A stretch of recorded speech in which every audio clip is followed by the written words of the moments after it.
everyone. So today, me and my fellow writers in progress are actually going to discuss a TV show that we've all binge watched in like one weekend, and we're dying to talk about it as writers from a writer's perspective. And that show is Netflix's Beef. I think it came out like a couple of weeks ago, and I mean, it was a wild ride. There was never any show that really got on my nerves as much as this show. And I was pissed the entire time. I was so angry the entire time. Especially when things were going well. They reached a point and it was going well, and I'm like, okay, those dumb idiots are gonna do something to just sabotage their happiness because they're incapable of being happy. So yeah, let's start with the beginning. That wasn't an insane, I think, first act. Those two people encountering each other, the two angriest people of Asian descent, happened to meet each other, having a really horrible road rage incident, and deciding to take down each other, and in the process ruining each other's lives and everyone around them.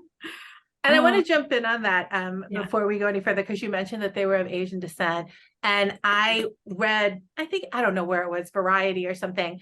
Originally, the filmmaker, who was also Asian, was thinking that the Ali Wong character would be like a Stanley Tucci type. And he would be a white man who was very elegantly dressed in like cashmere. And one of the things that this article mentioned was that because Ali Wong is an Asian woman, that it added like an entirely different dimension to her rage, right? That it wasn't just some straight-laced white man. And by the way, I loved Stanley Tucci, and so did the writer of the article. But just that rage encapsulated in an Asian woman who, you look at her family and like her husband is this Japanese American man whose father was a famous artist and whose mother is still living and kind of carrying on that art legacy. But we learned that they don't have any money. By the way, spoiler alerts. So hopefully people have read and watched this. But we learned that like, complete spoilers. But we learned that like, even though they are famous, that they really don't have like a lot of money. Like they have a lot of expensive art, but you know, Ali Wong's character is the one who's actually hustling to make the money in order for them to live the life that they are accustomed to. So she's essentially taken the role of his father, if you think about it. And so he has almost the luxury of being like, let's sit here for 22 minutes with our hands together, like our therapist told us. And she, you know, it's almost like you have to have the luxury of being like balanced and even-minded, and that having rage inside you, again, especially as an Asian woman who is responsible to keep this family accustomed to the life in the life that they were accustomed living, she somehow has to repress all that rage. So when I see her face and she's talking to her husband and you see her smiling, and then you could just see her gulp, like she's literally gulping all that rage. So when that thing happens in the parking lot and they go into that high speed chase, and all of a sudden she sticks her hand out the window, just flicks them off with like so much energy, I completely bought it. It's like, yeah, she's a horrible person, but also I totally understand her rage. And I think that's why I keep watching, is because you're right, the self-doubter, like, it seems that she's not redeemable. And I'm wondering if like, if this show is kind of questioning, like, do we want these people to be redeemable? You know? Exactly. So one of the things, like just kind of piggybacking off of both of you, and I'll look at a structural sort of point with Save the Cat. Like we look for something in a show that makes us want to follow these characters, and these two characters are deplorable, but yet the depression that they hold is so profound and so beautiful. And it's encapsulated in, let me get their character names. Danny. It's encapsulated with Danny, with what he's shopping to buy those barbecue grills to kill himself. Again, spoilers.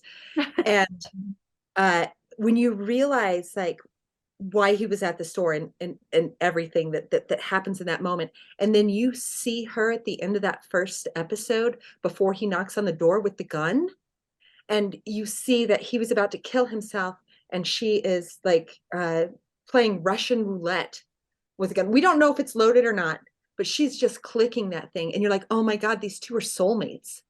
They are. And like I was like overcome with, like, when I think about art, like dramatic art, like the first thing we're kind of looking for is like entertainment, and then the second thing that we're kind of looking for is some other E that I can't remember, sorry, but the final E that we really want, that why we go see things, is for ecstasy.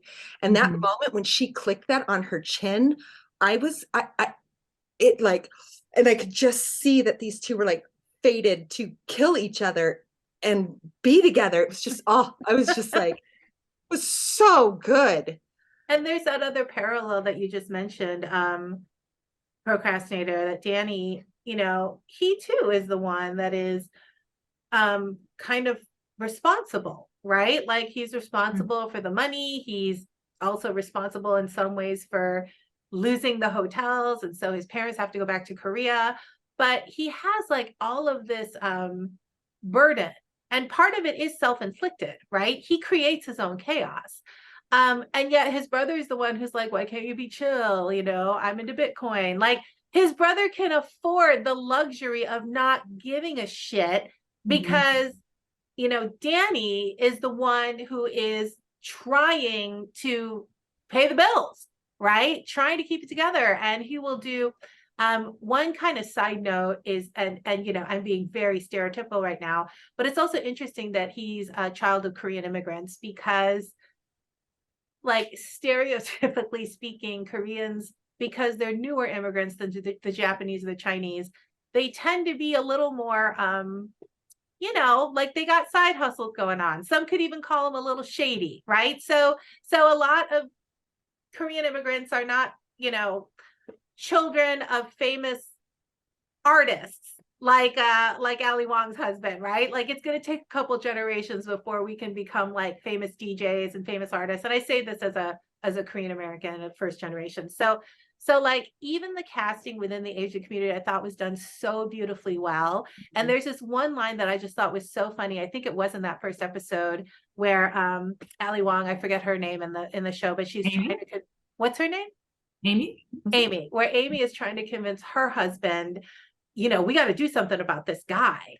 And she says something to her husband like, he said that he didn't like that you were Japanese, you know, and like there's such chaos. You know, I mean, like it's kind of an inside joke, right? Is that like we all don't like the Japanese, which is not true, but it was funny because she used that as a way to kind of try to convince her husband to activate him, right? And I think that that's a lot of what the show is about. It's like, how do people activate each other? And you know, like you both have said, the techniques that they use to get what they want are really dirty, you know, like are really, and yet I don't know, somehow I'm still very attached to these characters, as shitty as they are. Yeah, you were going to say something. Yeah, go ahead.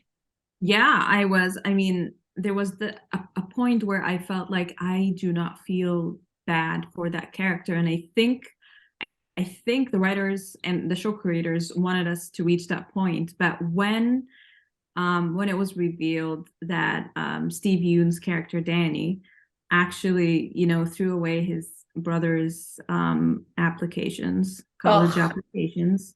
And when his brother confronted him and said, who lit the fire? Like, who burned down the house? And Danny knew 100% that it was his fault. He couldn't take responsibility. And when he just said, it was arson. I'm like, okay, so this guy's character, like he just doubled down on his flaws. There's no way we can redeem this character anymore. I think he's going down to he's probably gonna die because he is irredeemable. But then, and I felt like I don't feel sorry for those characters. I do not feel sorry for them. Let them, burst into flames. They do not deserve the good life that they already have. Mhm. And then the last episode comes and it changes everything. And I'm like, oh, I get it. I really get why they hold all this rage. And it's too bad that they didn't get to know each other on a better term in the beginning, but because they really needed each other in their lives, whether as a couple or friends or whatever. But there is no, like, those two people really could have healed each other because they needed healing, and they're the only people who could do that to one another because they understand the struggle. Yeah. I'd like to ask you about that. I'm sorry I'm monopolizing this conversation, but like I'd really like to ask you about that because that is something that I'm struggling with, in the sense that these are two characters who will not share until they're pretty much going to die. They're in that last episode, they're in the desert, they're bloody. Everyone they know is dead or presumed dead. So my question is, what do you guys think it is that makes it so impossible for them to share this, what they're going through, with anybody, including their loved ones, right? You have that hippie woman, I forget her name, but she's the one with all the money. Yeah. And she just shares up the ass. She's just constantly just, look in your third eye or whatever. Like she's very Paltrow, like she's such a type person, right? I completely understand why Amy and Danny don't share, but I can't really articulate it. So One kind of like, I'm so excited to just talk about what you just asked about. And for me, it comes down to the lies that they have to uphold in order to get out of bed in the morning. Like they have to tell these lies in order to do the work that they need to hold up everything, because the insecurity inside them is so big, which is sort of epitomized by their little childhoods that they show. Her with the creepy ghost woman that she finds in the book, and him on the playground when the kids beat him up and he tries to tell his brother, okay, we have to go through everything together, because he cannot exist in the world because the world won't let him exist. And so what they lean on is lies in order to make it through each day and each thing. And living in a world of lies like that is very hard. And it culminates when they're in the desert, when she tells him to find those berries, those fucking berries, and he brings them back, elderberries or whatever, and they're eating them and they're poisoned. And she finally lets down this fucking facade that she doesn't know anything about plants. Yes. That she Googled it all. And she got famous being a botanist or whatever. Yes, and she doesn't even know plants. And the fact that she tells him really her biggest sort of secret, that's she's fought to build this house and all of this stuff, has completely dismantled her completely, and she lets Danny in on that. And for Danny to realize that, I think that level of truth allows them to, and of course the poison, the drugs that they're on, allows them to transpose and become one, which is just it just chills in that moment, that those people that are trying to kill themselves with grills and possibly playing Russian roulette with a gun are finally getting their wish, and they want to live because they've found each other and told the truth. And told it. And the interesting thing about Amy's character is at one point she does tell her husband the truth, remember?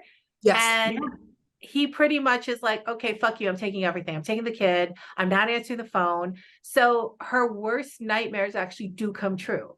So it's like, oh, if I tell the truth, my life will be over. my child will be gone. And that's exactly what happens, right? So there is also this thing of like, I am, especially with Amy's character, but also with Danny, I felt like if I tell the truth, then I might as well be dead. And that's, I think, why they keep flirting with death, is because they are, you know, I have a choice. I can either live a lie, which makes me want to kill myself, or I can tell the truth, which will make me want to kill myself. But, you know, you're so right, procrastinator, because by the end, telling the truth is actually the thing that makes them want to live. Yeah. Especially I when don't they've know. lost everything, both of them. Mhm. Both of them. Like one of them really believes his brother was killed, and Mhm. obviously no home. His parents went back to Korea. He lost everything, like everything. And Allie, you know, lost her kids. Mhm. Essentially, she knows that she's not going to see her kid again. Her husband doesn't want to even talk to her. And will probably gain full custody because she's unhinged. Mhm. And yeah, and then they're in the middle of the desert, so you'd think they would surrender. But if anything, they're fighting to survive. Mhm.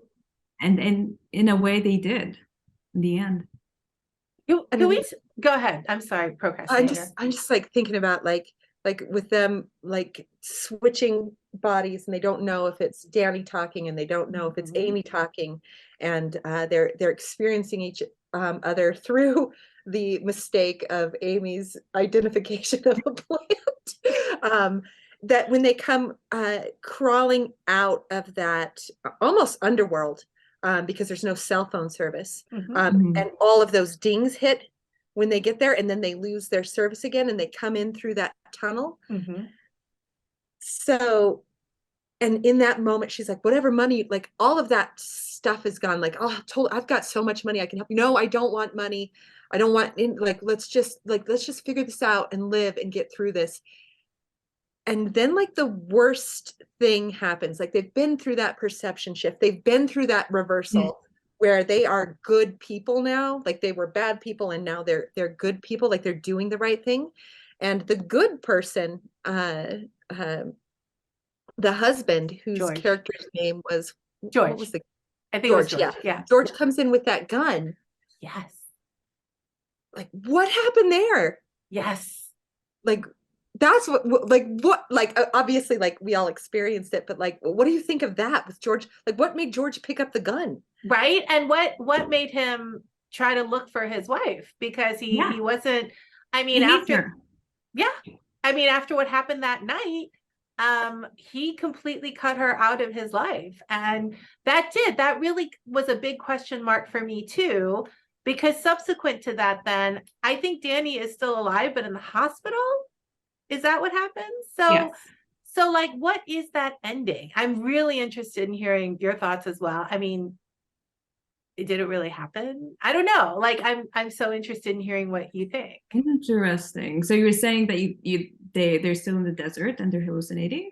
Or maybe they died. I don't know. Because, you know, when procrastinator was talking about the tunnel, like that Oh, image, you could perceive it in like a couple of ways. You know, it could be just straight up what we see, right? The husband comes back and like, you know, Danny's in the hospital and they're back to reality, which is, I think, probably what happened. But if we use the underworld metaphor, you know, and you think about like what it takes to come back to the land of the living from the land of the dead, and how it doesn't happen, you know, like you don't come back once you're in the underworld. You know, then I wonder, well, then what was that ending? You know, I don't know. I'm just questions. Well, it's interesting. probably. Oh, go Yeah, ahead. go ahead. No, Sorry. you got it. Yeah, so I think the idea, I think in the end, is that Amy is given those two options. Now her husband is coming back to her. He shot a man for her. He was looking for her, and it means and he is worried and he wants to get back together. There is no other explanation. Yet in the end, she's stuck with Danny. Mhm. So I think that's what it is, that she was given this final chance to be true to herself, and she was true to herself. Oh God, you just I gave me, like that. you gave me chills. You gave Yeah. me chills, self-doubter. And going back to that crisis moment of like, why is George picking up the gun now and coming in? Right? Because this is the thing. Exactly what you just described. Like, she now has the choice to pick George or to pick Danny. And the whole show is about truth. So if we look at the binging artist's deconstruction of that moment of they've lost everything, and even when they tell the truth, like, the worst thing happens to both of them. Danny tells the truth, his brother gets shot for it when he falls over the inn, and when she tells the truth, her husband takes the daughter away. So those two realities are completely decimated from telling the truth. And then plot moves on, and they've decided in their mind, because they're not connected to society, they're stuck in the desert with no cell phone service, no connection to the outside world. They're so smart, and they know everything, that they already put all the puzzle pieces together that everybody hates them, and that Yes! I killed my brother. And so they're living in this morbid reality that's not true, but they completely purchase it. And when they come through that tunnel, it becomes apparent that no, telling the truth did not push George away. Yeah. George still loves her. George will kill for her. And Yeah, keep going. And Paul is alive. And like, realizing that we may think we know everything, but we don't. We write that script in our head, and that script is like a self-hating script, right? Like, no matter what anybody tells us, that script, it goes above all else. And like, you know, what's so interesting is that the other thing that happens is that when the truth is revealed, and people like Amy and Danny can actually offload that reality onto other people, then what it does is, you know, the reason that that action is so resisted, even in a passive way, by people like George and you know, the younger brother, the reason that they resist the truth, is because in some ways I think they instinctively know that it is a burden. Because look at what happens. The truth is unburdened onto George, and look at his reaction. He can't handle it. So he runs away, one, and then he shoots Danny. Like, he can't handle the pressure of all of those secrets that Amy was holding on to, and that Danny was holding on to, right? Like, Danny's brother is actually killed. At least we think he is. So and we find out that he's alive. Yes, that's right. You're right. But we think, oh my God. Absolutely. But then we see that great, and we're like, oh, maybe he's okay. Right. So you're absolutely right. Like, I really think part of this is that if you do not share this burden with other people because you have a script in your head, only I can handle it. This is so stressful that I don't want to bother anybody, or I'm ashamed. I'm ashamed to admit that I need help because the help I need is so huge. And so the first thing I'm going to do is fix everything, and then I'll let people know.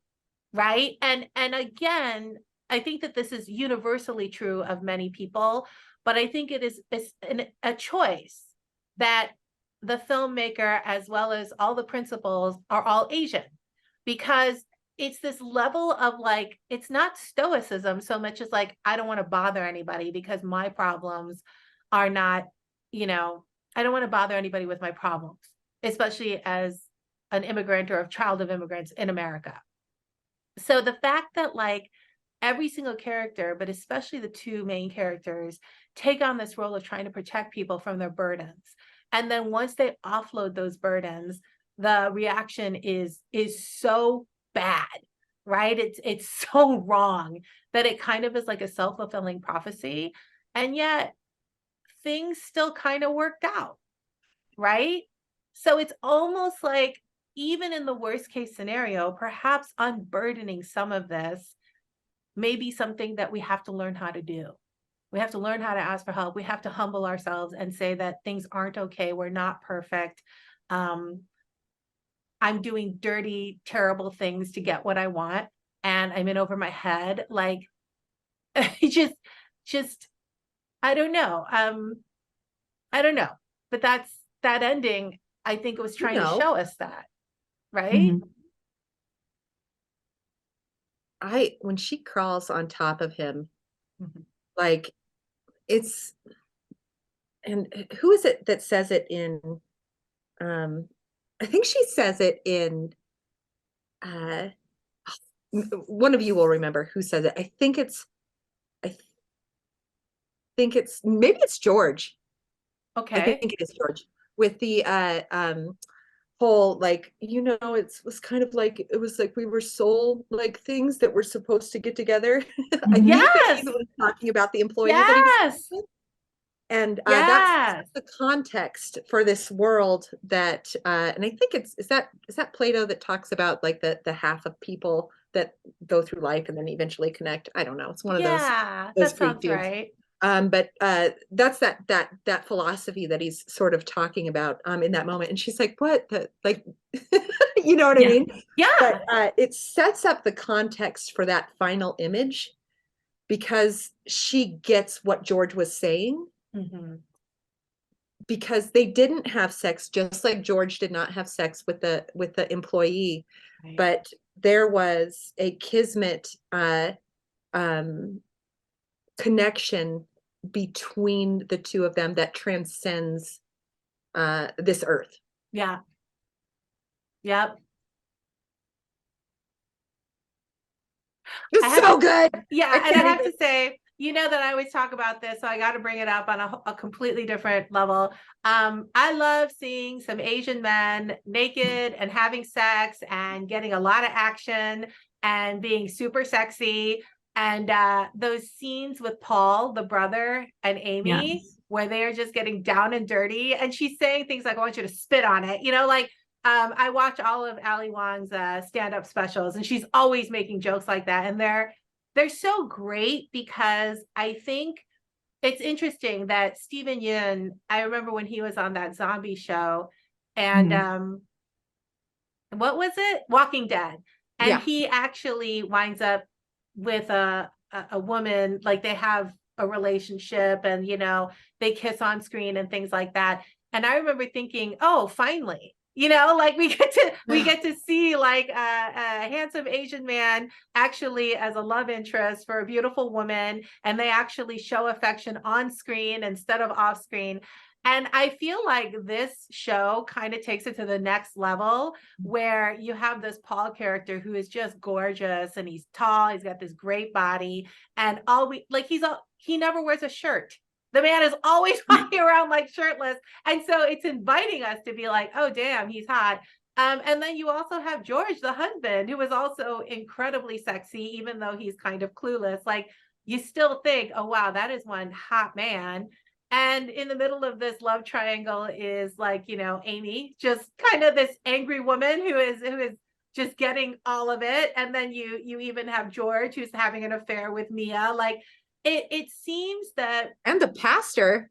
yes, oh my God, I completely forgot about that guy, hot as hell, Yeah. Right. and also a little bit crazy. But like, yeah, that guy was fine. Edwin was so fine. I was like, Yeah. so, That basketball game, right? Yeah. like all of the oh, oh my God, all of the testosterone on the field, and like Yeah, all of the estrogen out there being like, and yeah, like like in that church setting that's with right.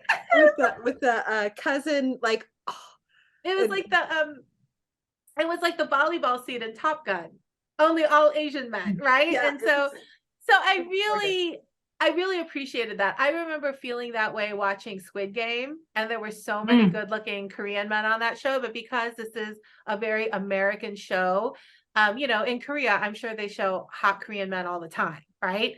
But in America, it's so rare, to see Asian men like you know, in these kind of really sexy leading man roles that women are just swooning over. That was just something like a little extra bonus. You know, that was just an extra bonus for me.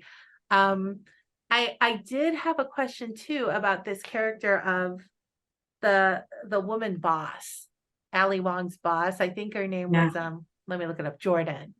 So I'm really interested in what you think about this woman and her character, Jordan is in because love with Ali Wong. right. And again, you know what I'm kind of working on with my play. It's this relationship between two women, and you know, the Korean woman is always like, in that article I read, they were saying how Jordan, this white woman, is both aspirational but oppositional.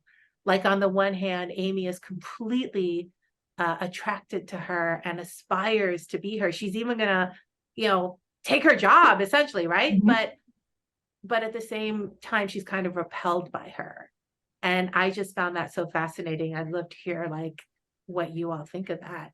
I think one of my favorite, because I'm always looking for objects in stories and how The they hats? manifest The crowns. Yeah, the crowds. change and things. So to sort of reflect back to you, binging artist, when she comes out with that blonde hair in that hotel. I forgot about that. Oh gosh, at Oh the end, my I think it's at the end of, it's either end of 2 or end of 3. I'm sorry, I don't. Like 4 or something like Was that. it 4? Okay. Yeah.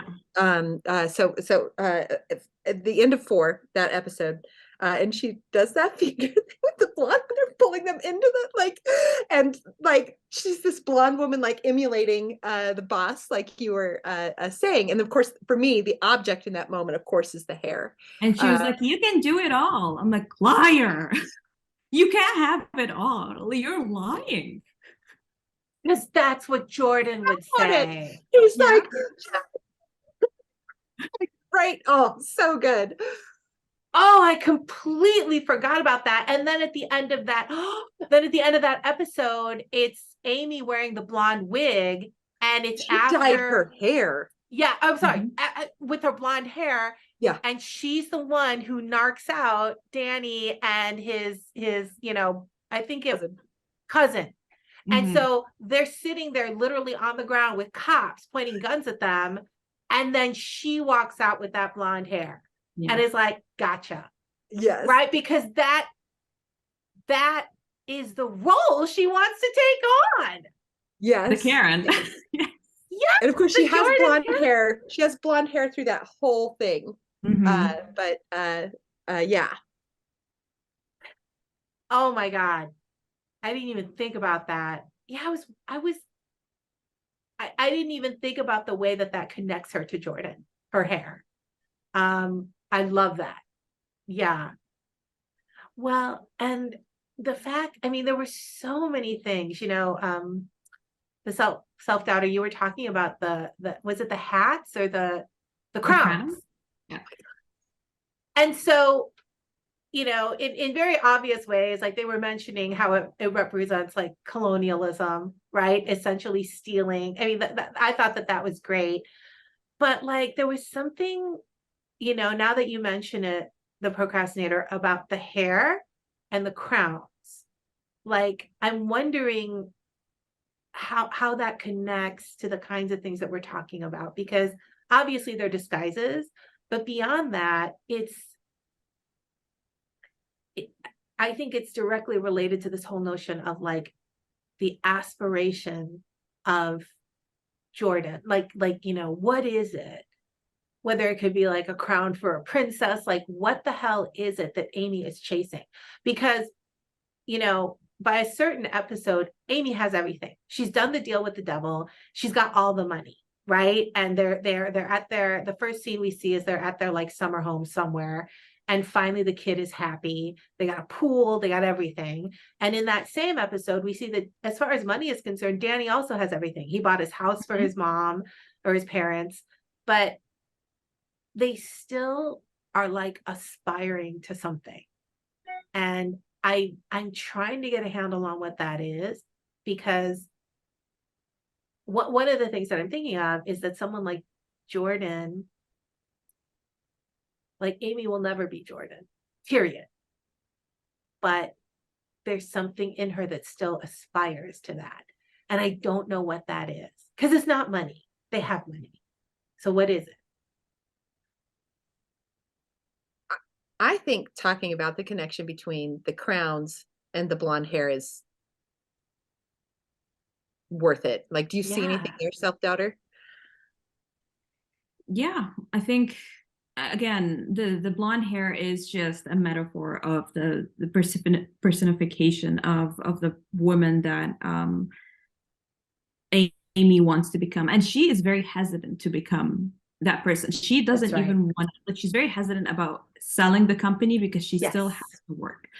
But then once she is very empowered, she steps off stage and she spouts those things that are complete lies. I mean, you do not believe that. Do you? Like, you are burnt out. You are like riddled with rage because you're like literally you're trying to spend more time with your daughter. You're dying to spend more time with your daughter. You can't do that, unfortunately, because you're working like 24 hours straight because your husband cannot, is so pampered and he cannot even think about supporting you, and he's just so privileged that he doesn't understand what you're going through. And at the same time, like, you have a mother-in-law who wants to redecorate your house, and they're just applying, like, literally everyone in her family is just applying pressure on her, even her parents. They're like, why don't you buy us a new beach house? Like, it's, I'm like, why, like, all of that. And then she steps on stage and then she's like, you can have it all. Like she's the happy mother slash mogul, like, businesswoman slash whatever, entrepreneur. And yeah, you can have it all. Like, no, you can't have it all. Like, your life is in shambles. You're cheating on your husband, and your kid is getting in trouble every other day because you're not around that much to to deal with the problems that your kid is going through, and you're angry all the time. And now you've accepted that, you know what, it's okay to keep lying because that's what I'm used to. And then she sells her company. She's like, yeah, I can get used to it. Like, I like being that liar, so Well, yeah. especially because she is such a good liar. I mean, she's also a shitty Yeah. liar, but like, She's been doing it for since she was a kid. Yeah. Like, yeah, and to survive. I wonder then, we're talking about crowns and how you all brought up such a great comment about the plants, in the sense that Amy doesn't know anything about plants. And yet this is supposedly her passion, and the thing that Jordan seems to be really into, along with the artwork, the chair, right? Like, and I think that there's just something there with like all of these objects, as you would say, procrastinator, the chair, the crowns, the plants, and how there's really like nothing of substance there. And I also think somebody brought up the mother-in-law. I think that there's a relationship between the mother-in-law and Amy, and that they're both liars, and they lie to get what they want. And the mother-in-law flat out says, my son has no talent, right? Whereas her husband God. did. Mhm. And it's kind of true. Like, it's funny looking at the things that George makes, because they all look like turds. And like, but his mother knows how to sell it, right? Like, she knows how to, she's just like, this is what you're supposed to say, you idiot. Like, she talks to Mia and she's like, this is how you sell it. Like, so she's also a liar, and she lies to herself. Like, she keeps telling herself that you are wealthy, you can live this life, and she accumulates debt because of that, because she lives that lie, and she doesn't want to stop. And she has no friends. And she has no So friends. she's sitting at that, restaurant, calling all her friends, and she's eating alone, right? So like, so there's this image, and then there's this lie. And I really kind of want to talk about, I guess it is like a symbol of like the colonization of the mind, the blonde hair really got me, as well as the crowns, because like, you know, I'm right away putting together like fairy princess. And in some ways, this plant thing, it is such like a bourgeois kind of thing that it's like owning like a candle boutique. You know what I mean? Where like Yeah. every candle is worth like $300 minimum. I mean, just something so yeah, I was living in the Gold Coast for a while. Remember when my apartment was unlivable? Yeah. And I was just walking around that neighborhood, and there's something weird. Like there's something about walking around that kind of money that makes you feel like you really want to be able to shop in these stores. Like, is that the aspirational quality of it? Is just feeling at home in these weird ass, completely artificial environments? Like, and why?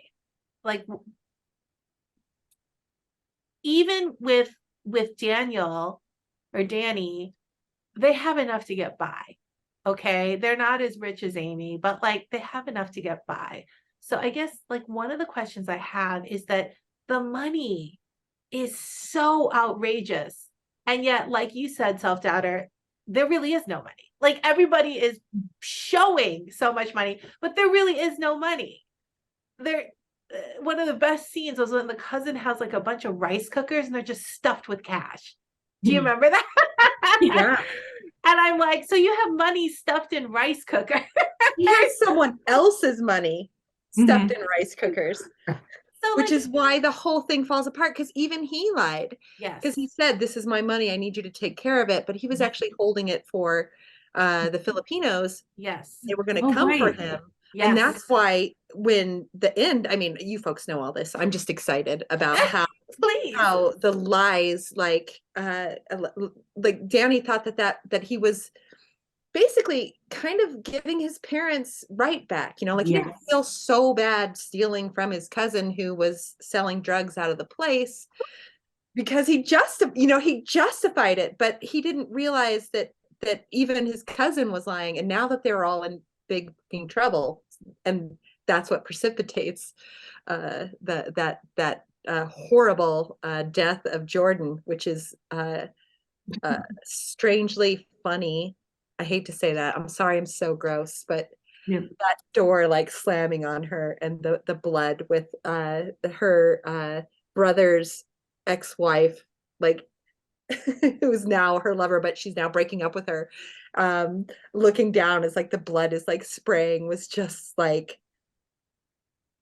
a fantastic end. And I probably shouldn't have jumped there, but that's like where I got. Well, Sorry.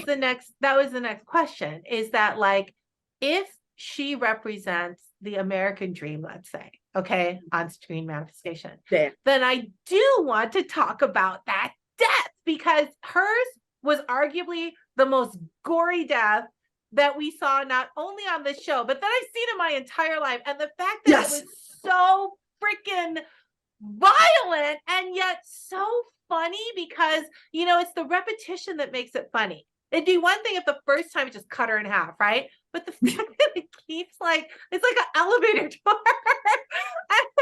and like, it's meant to be humorous, I think, right? Because Yeah, of we that don't even repetition. see it.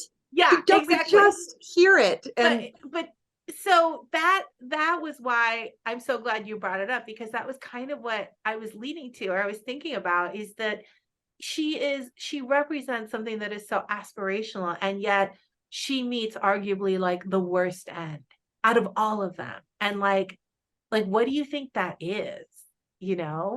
Like, is it kind of like, for me, I mean, it's basically like, don't do that. And yet what I'm trying to get at is like her allure, the thing that she represents, is so seductive, and I don't know why. I mean, raise your hand if you want to be her. Like, she's such a horrible person, Yeah. right? She's just deplorable. But raise your hand if you want her money. It's like, well, maybe. Yeah. I don't know if I would feel okay having that much money, but being safe like that would be nice. But she's horrible. Yeah. Like no one wants to be that person. But does that much money make you that person? Right. And I because mean, because it's so unattainable. All right. The kind of stuff she does is just ridiculous. I think because it's so unattainable, when I was walking around the Gold Coast, it becomes aspirational because I know I'll never have it. Right. That's how I think. And like, so I think part of it for Amy's character and even Danny's character is that it does seem like it's unreachable, because even with Amy, after she sells her company, like she has so much money, but Jordan, she still is like running in circles for this woman, right? Like she's like, okay, just hang out in my house until I get back. And Amy's like, okay. Yeah, she and then even like when she's in the crown room, it's just like just look around at these crowds. Yeah, like she's constantly doing shit she doesn't want to do because Jordan and like what she represents is just always a little bit out of reach, I guess. And I don't think it's the money. I think it's maybe the privilege. I don't know. Like maybe it's something that I don't think Amy feels like she'll ever have. And again, I'm really just kind of pounding Or on it this. could be that, well, she got the money, but you know, her problems are kind of, at least her inner turmoil is not yet solved. And she thought like, okay, so I've done everything that I was supposed to do. Why do I still feel horrible? Why do I feel like I still need to hurt people?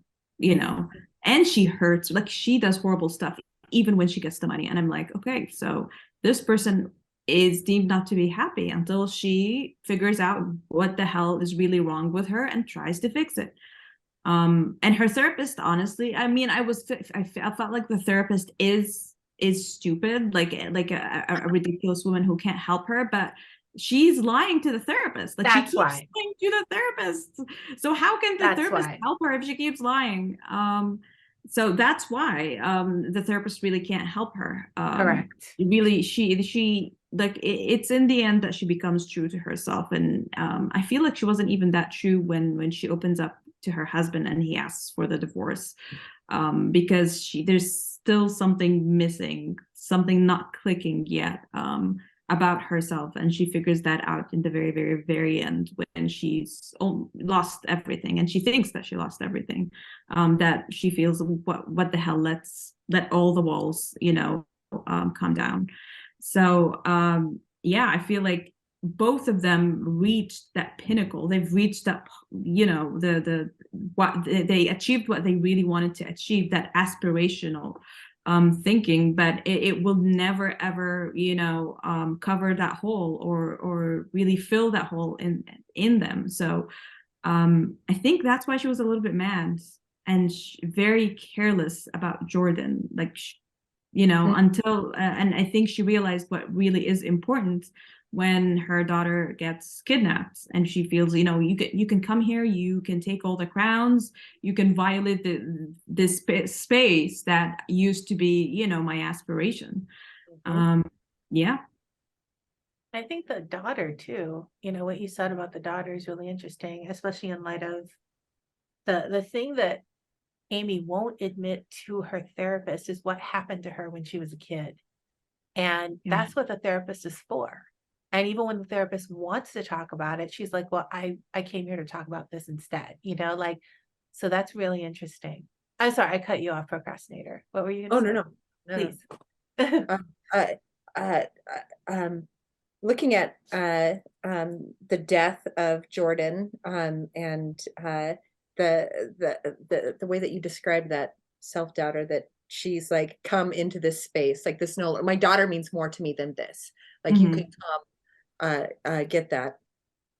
And we have the lover, are they married with Jordan, the friend of Amy's character, and the ex, No, I think I think they're they're just partners. They're just like sort of together. They're yeah, not I don't actually think they're married. even divorced. Like yeah, I think they were kind of, I don't think they even started like a proper relationship.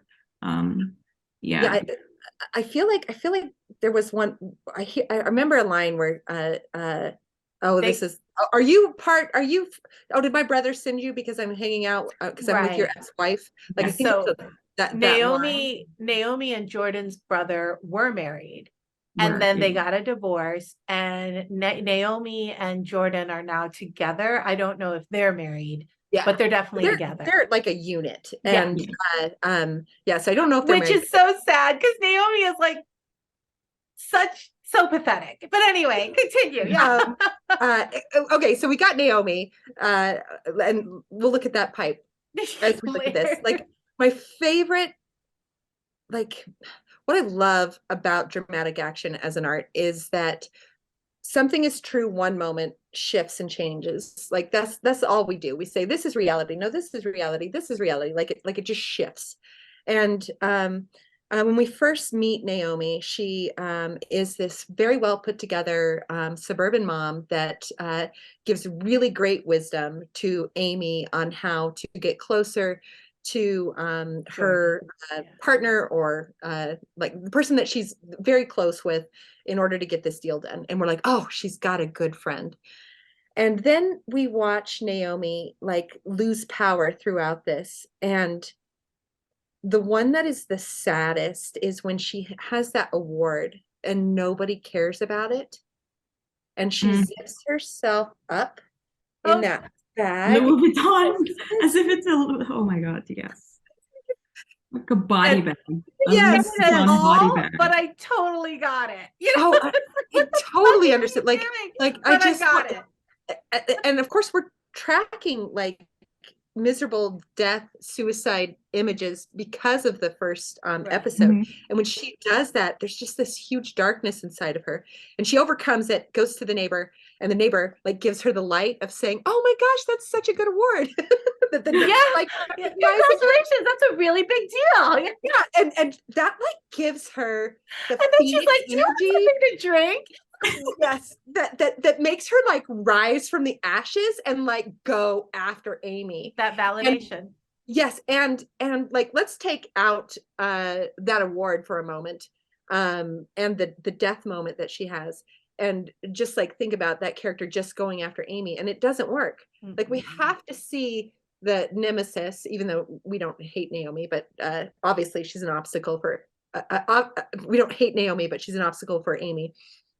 We have to see that person's reality hit rock bottom, so that when they come up, they have that fierceness, so that we can even root for her, which is just, I loved that whole journey. And then we get, I'm fast forwarding through her stuff, to the death scene that we're talking about. We're in that moment, and when the people are robbing them, Naomi says, this is the person you were going to leave me for, right? Like we find out that Jordan wants Amy, and then they're running to the escape room, the two of them. And of course, Naomi gets in. Doesn't hold the door. Right. So,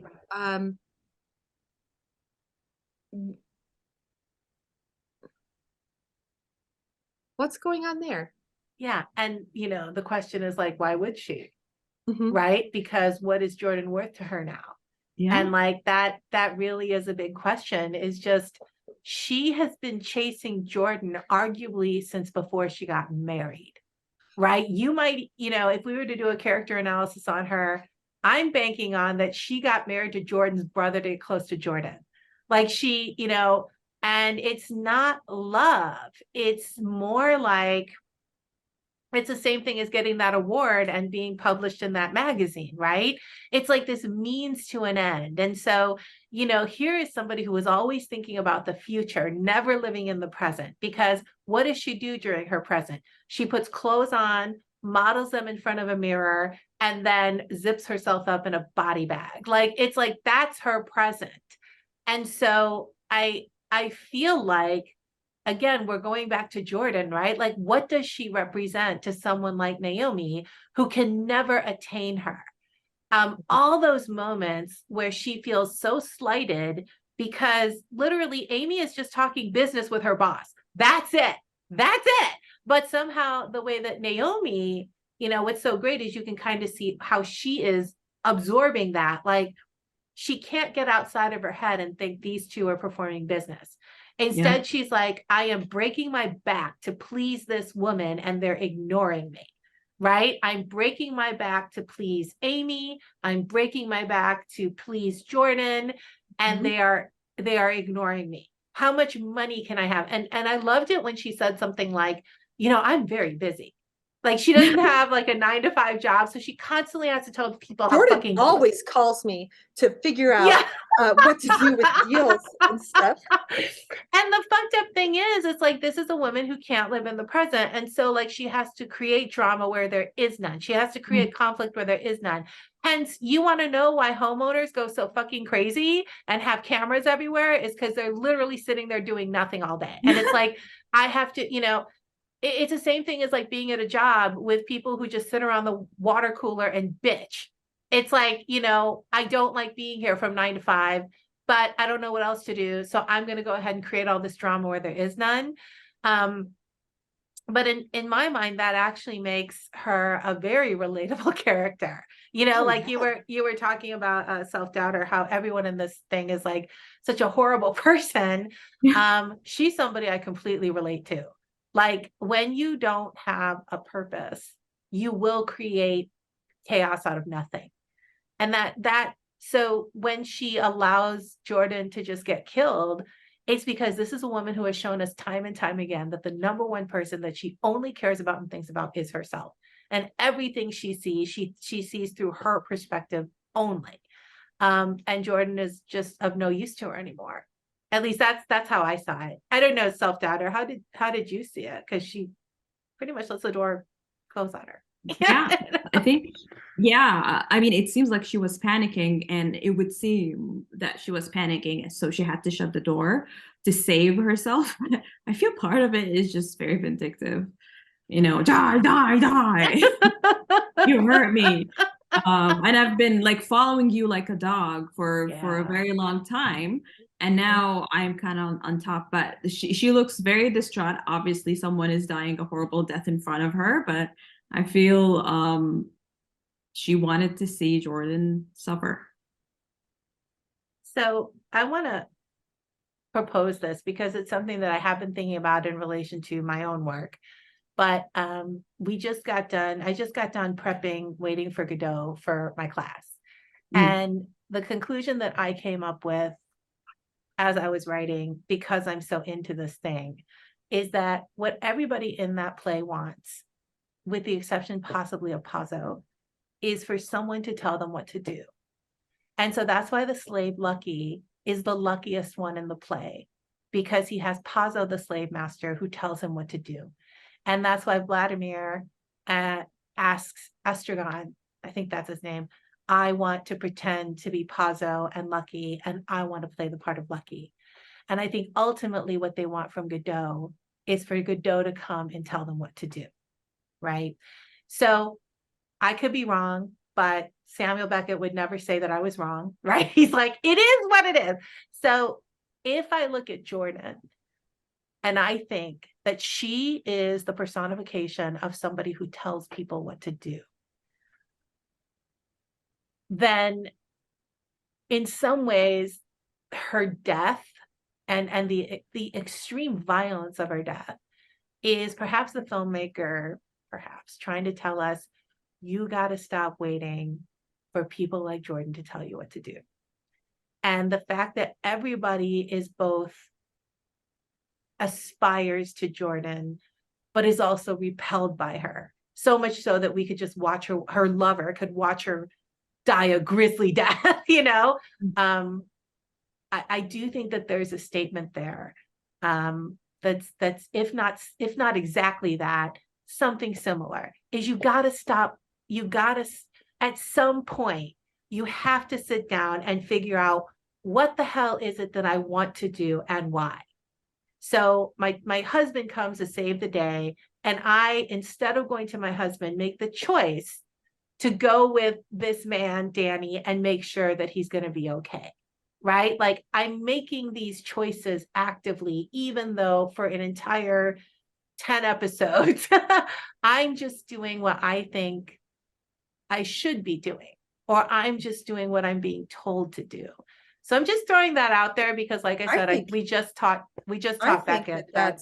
I think that's a beautiful connection that really looks at what's going on deeply, because like talking about self-doubt or describing what happens, she shuts the door. It's not that she actively shuts the door. And building off of you, binging artist, she's running down the hall. Jordan is running down the hall saying, Yes. Wait, giving orders, Not telling yet. her what to do, and she does not That's right. listen. So I think there's absolutely a deep connection to that. And looking at the blonde crown, like if we look at royalty being things on top of the head, in the modern crown now is like this idea of blonde hair. We have this crown figure running, telling a plebe what to do, and the plebe says, fuck you. Right? You A know? crown is also representative of leadership, right? Yeah. A crown is like a king Yeah. or a president Yes. or royalty. Yes. And we, we do what they tell us. And so the people who are getting ahead are doing so by resisting orders. And yet they are the ones who get punished once they get found out. So a great example is the cousin, right? He, he's the guy to go to because he doesn't, he flouts the laws, but in some weird way, then he becomes the law, right? He becomes the rule maker. So he becomes the king. But look at how quickly his power is taken away, right? Because he's actually resisting the rules, but he still doesn't know what to do other than I'm going to resist the rules, right? So you're so right. That one scene with Naomi, she makes the choice to save herself. And I think that that's what the whole theme of this is like, make the choice to save yourself. Literally, like when you're in physical danger, fucking save yourself. But even like emotionally, spiritually, theoretically, like make the choices that will save you. Make the choices to tell the truth. Make the choice to go to therapy and actually tell your therapist the truth, right? You're paying this person to listen to you tell the truth. And even in such a safe environment where you're going to tell somebody the truth because you're supposed to, you still can't bring yourself to do that. Why? You know? Like she was alone. Like she said she wanted to go alone. And we all think, okay, finally she's going to open up. And then again, she lies, and it's frustrating. Like she's never going to learn. She doesn't want to get better.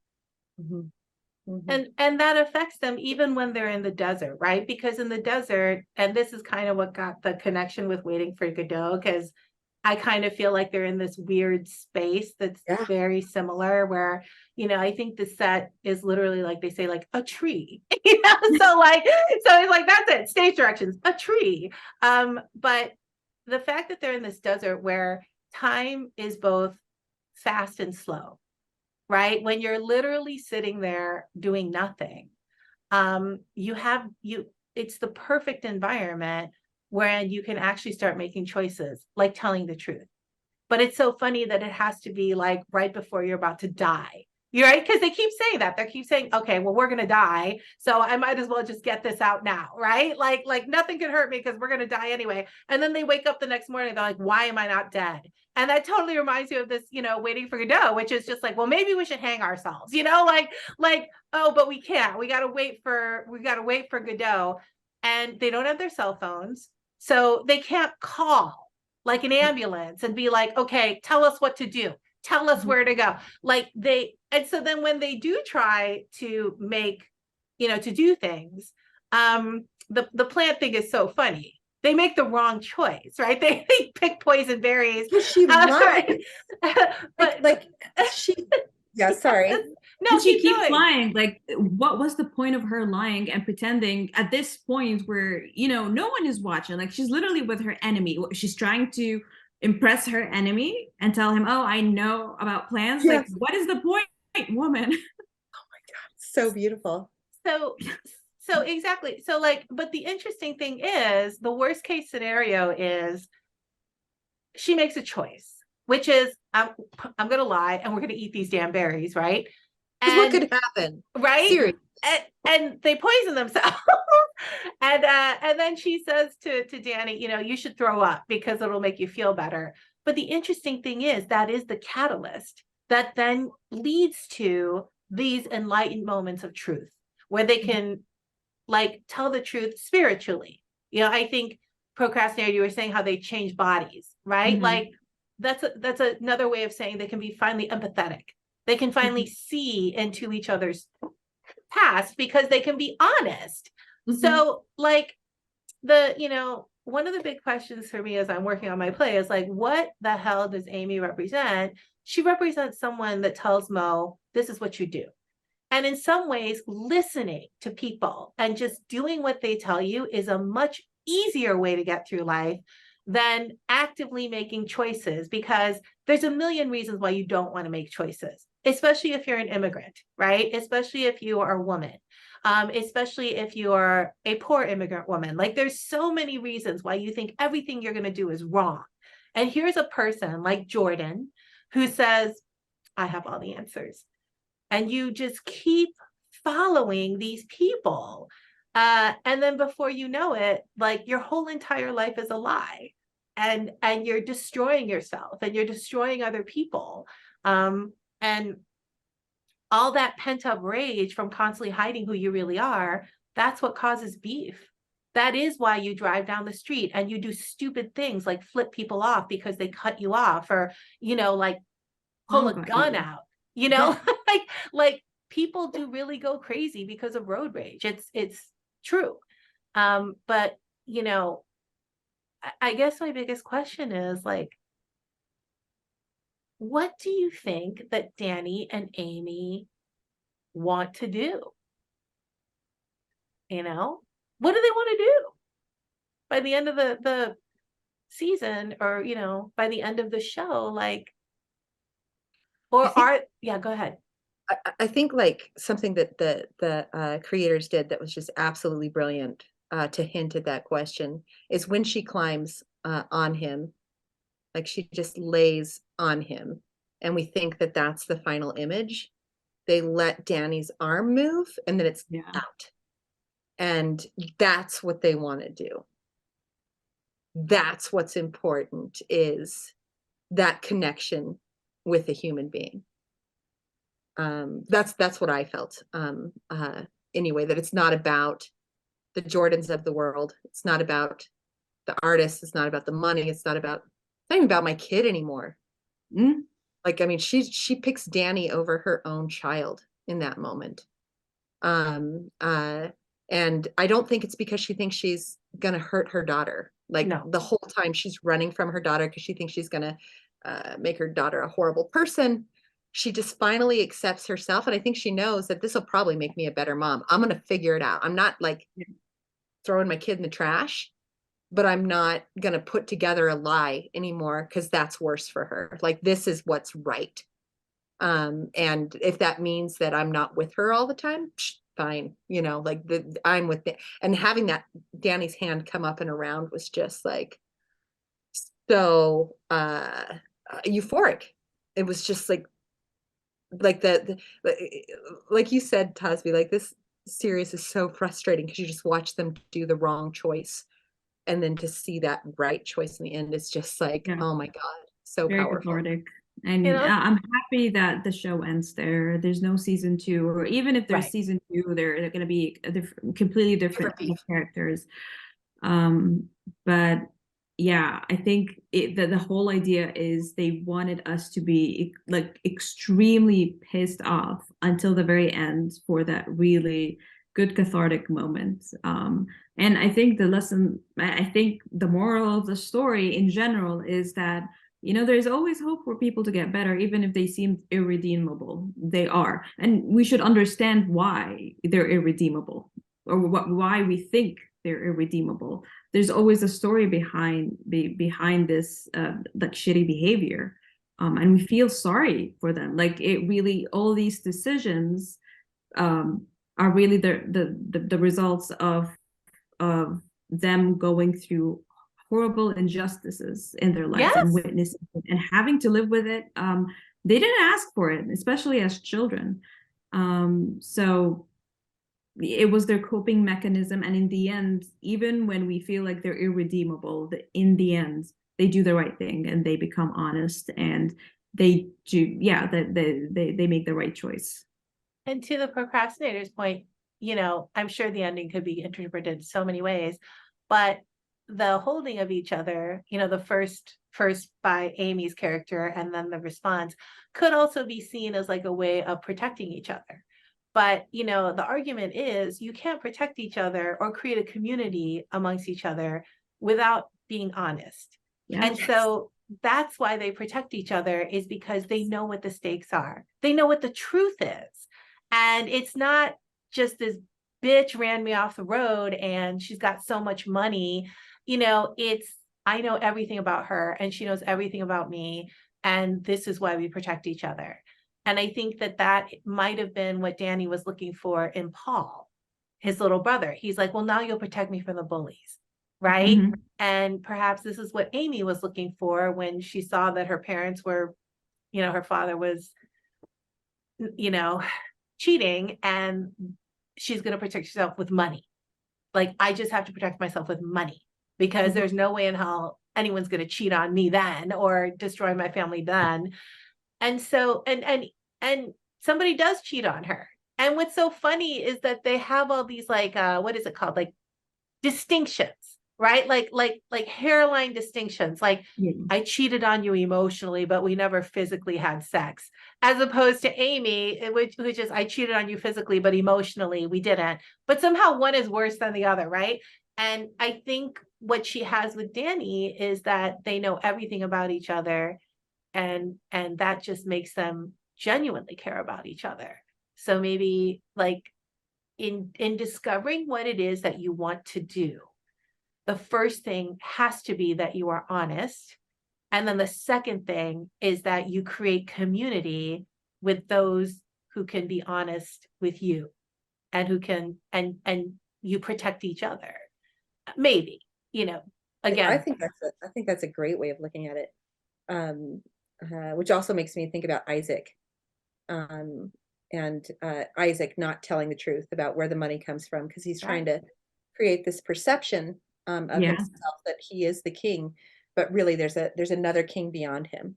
Yep. And so when he goes to jail because of Danny's actions, makes it out, finds out that the money is gone, chooses to take the step of kidnapping the kid, and then Amy says, you can come here. Isaac is not a violent person. He might like puff himself up, but we know, we've been let in enough of Isaac's world. I mean, we've watched it like sort of like we watch it be like, this is my money. Oh, it's not my money. But like, I don't see in any stretch of imagination that Isaac is a violent person. And he chooses to do this act, and it's a huge lie of who he is. Yep. He's completely lying. Mhm. And I believe, and I know Amy is terrified for her daughter.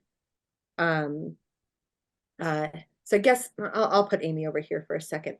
But when they walk in there, the audience is definitely aware that these guys are not going to hurt these people.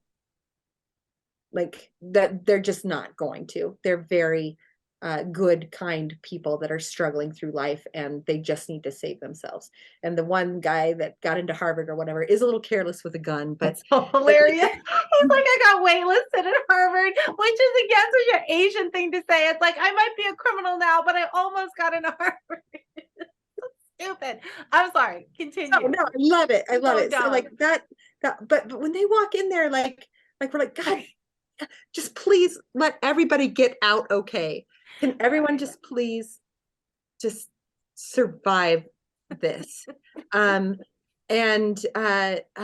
because he comes in with those Dick Cheney with the Dick Cheney masks, which again is really funny. Yes. With looking at crowns and power, donning on that face to have power and to lie. These women, I'm going to put Amy over here because Amy's just a little different, but the two women inside decide they're definitely going to kill us because they don't know Right. these people's world. They just see these mean people with weapons, which I get. Right. They're terrified. They don't hurt anyone Yeah. when they come in, and yet the other two run for the panic room, even though no one is hurt. There's actually not, it's just words. It's just here, like there's been no actual physical stuff happening. Right. But because they know they have this out, they make that run for it. And he doesn't even shoot them then. He Then. just While running. runs after them. Correct. And so I wonder at what point those two characters realize that, like, do they ever like process, because we as the audience know that they're running for no reason. Yes. Like at what point do it's just like how does like, and I think that it has to do with Naomi's decision to shut that door. Yeah. You know, like the less frightened she is by them, the more she's making her own choice. Yes. I think that there's something inside that. I love that. That in some ways, Naomi knows they're going to be okay. And that's why she shuts the door. Yeah. Yeah. Yeah. Like she does what she wants for the first time because in some ways the killers give her that out. Yeah, and she's like, I can kill her because yes, obviously it's out being really gross, but that's a possible way of looking at this, which I love. Like that's the choice she makes. That's even a better way, yeah, to look at that. Because look at what's happened to her this whole time, and this is just the perfect excuse. Who's gonna say she did the wrong thing? There's two killers coming at them, right? Mm-hmm. And in that split second, she makes that choice. Why wouldn't she? He's like not shooting them. He's like the words that are coming out of his mouth. Like I should go back and like see what those. No, I think you're right. Words are, but like there's this sense of nobody's buying this lie. Right. No, I think that that's phenomenal. I think that that's so great. Is that, you know, that was a very real choice. And, you know, just like, okay, so I'm so sorry I keep talking about this stupid play, but like I said, first of all, I love Waiting for Godot, but like, it was just very eye-opening in light of this, because you look at this character of Pazzo, who is like basically this person in power, and what he does with that power, because he you know, because no one's telling him what to do, is he abuses it. So he highly abuses his slave, Lucky. But then you see him the next day, or what could be 100 days. We don't know. We think it's the next day, but anyway, we open up Act 2, and then we find that Pazzo has been beaten and he's blind now. And so it goes to show, in my opinion, that power is also fleeting. And as soon as somebody can take you down, they will. So to your point, procrastinator, there are so many people in that world who both aspire to be Jordan and hate her enough to possibly kill her if they had the chance. You know, I mean, look at how she treats her own brother. She hooks up with her brother's wife. Like, you just go through life abusing people like that, and then you wonder why people want to close a panic room door on you. So you're right, procrastinator. I think that the emotional logic is there for Naomi to do that. Just like when we see Pazzo again, he is like, he's nearing death. He's been blinded, he's been beaten. And then he says things like, you know, help me. And then Estragon is like, no, because you wouldn't give me the chicken bones. Right? When I begged you for money, you wouldn't give me the money. So fuck you, I'm not going to help you. And Vladimir's like, well, we should really help him. Oh, look, a tree. You know, like they don't give a shit. They don't care that this man is dying, that he needs help to get. They don't give a shit. One of them kind of performs caring, but the other one very much remembers how the day before he was wronged, or maybe it was a month before, who knows, but like he remembers that shit. So so that is like the penalty of being a Jordan and being so careless with your privilege. It's just like, you know, there's that scene where they're all in, I think they're in Vegas and they're going to go to the spa or whatever, and there's Naomi trying to, you know, give them tea and like just serving her like she's lucky, you know, like serving her like you're my master, and they totally ignore her. You think that shit doesn't build up? You know, I mean, I think you're right, procrastinator. I think she was just like, beat. And of course, the outcome is horrible, and she has to watch that and live through that and live with Right. that repercussion. And Live she's with like that choice. really in shock when the ambulance is there. But which when you make a decision for yourself and you're not being told what to do, you are in shock. Yeah. You Yeah. like, I don't have protection anymore. Yeah. Well, and yeah. And heavy is the head that wears the crown, right? Like once you start making choices, you cannot blame the Jordans of the world for the fuck ups. No. Right? You can't be like, it's that rich old white lady's fault. Like you start making decisions like, I'm going to pretend I know what plants are and make money off of it. And then I'm going to instruct us both to eat this poisonous plant because I don't know what the fuck I'm doing. Like now that shit's on you, right? Yep. Like, so you got to start taking ownership of your decisions. And the thing that I think is so clear to me, but perhaps is not clear to me when I'm in the Amy role, is that the decision makers are no smarter than you are, right? And the big difference is a lot of times they don't care if they fuck up. They really don't.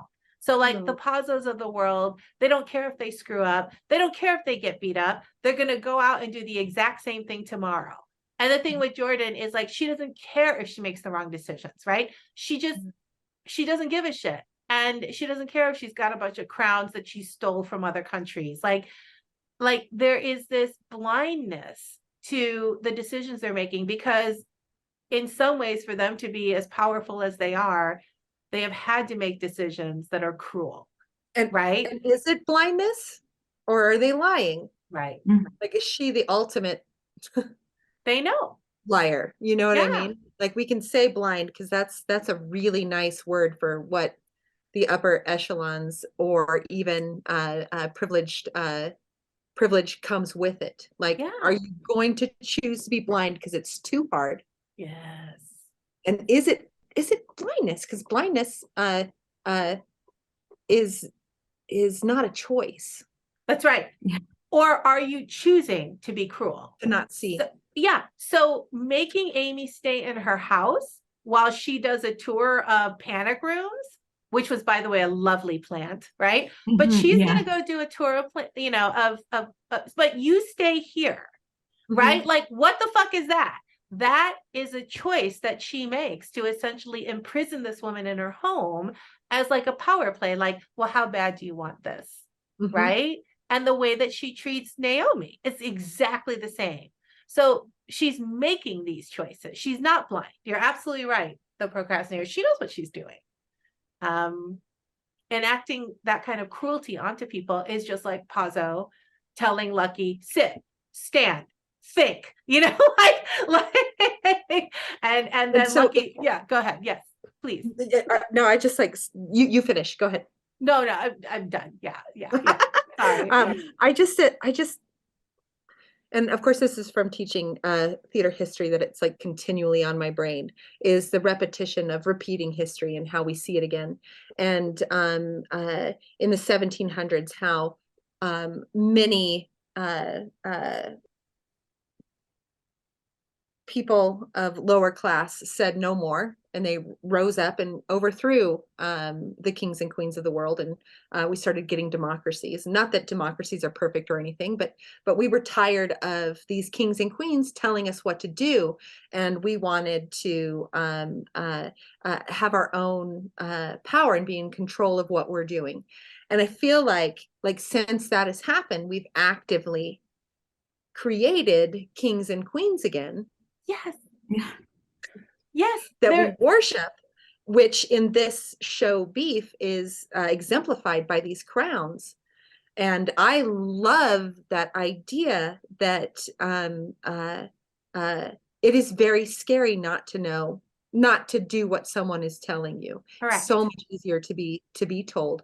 And so when she's running down, Naomi's like, no more. I'm going to make my decision. Yeah. There's a whole cottage industry that we talk about a lot called influencers. They're telling you what to do, right? They're influencing you.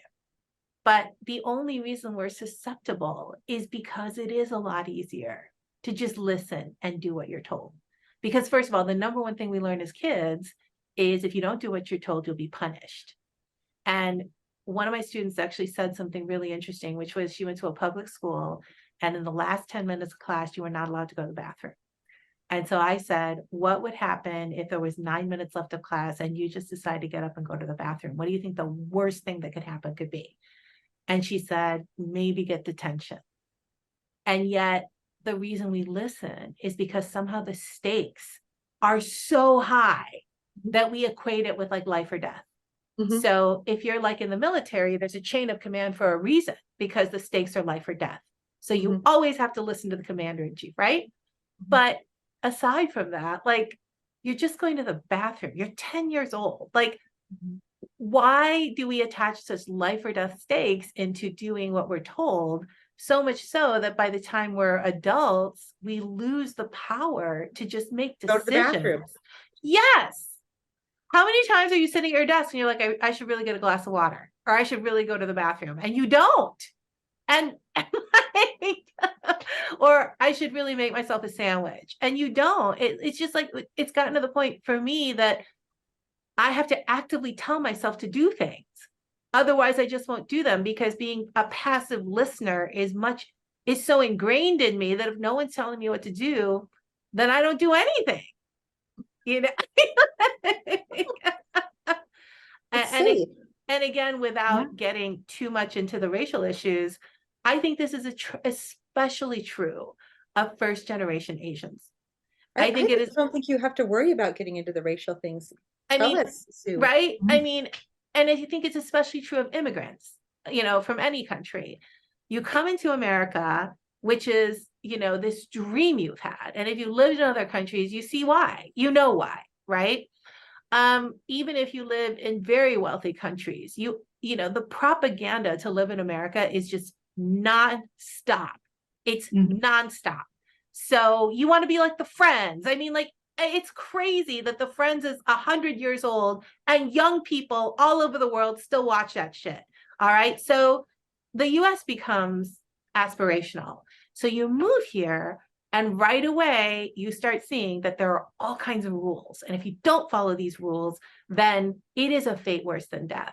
I think assimilation is all about following rules that are just made up rules that mean nothing, and yet they mean everything. So that's always been kind of something that's really fascinating to me, is especially with young immigrants from, you know, Asian countries. First of all, the number one people that you have to listen to are your own parents. So in an Asian household, all you do is constantly try to do what your parents tell you to do.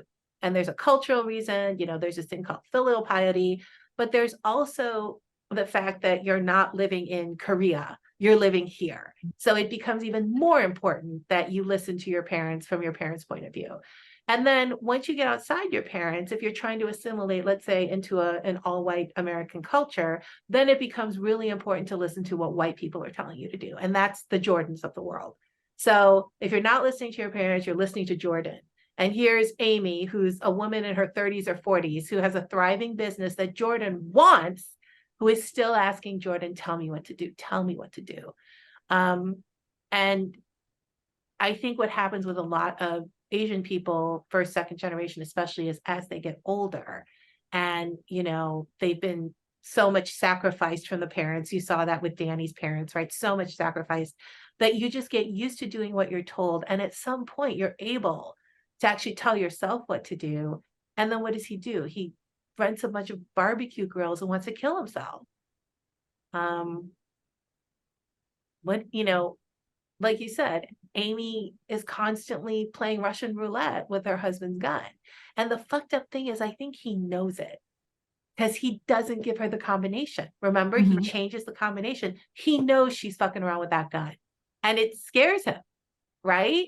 So what I think that there is something, especially when you live in a country that's just like, you know, manifest destiny, pull yourself up by the bootstraps, you can do anything, Horatio Algiers, right? Like just try and you can get whatever you want.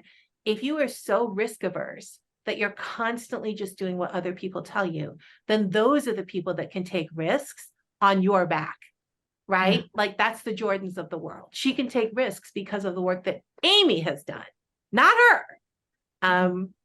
So in that way, I do think that this is perfectly cast as with an Asian cast and with an Asian filmmaker, is because underlying all of it, I think, is that desire to just be in lockstep and do from the day you're born, you're going to do what you're told. But I don't know. What do you all think? I of course don't have your experience, but hearing you reflect that back, I can see everything that you're saying in the narrative that I watched. And I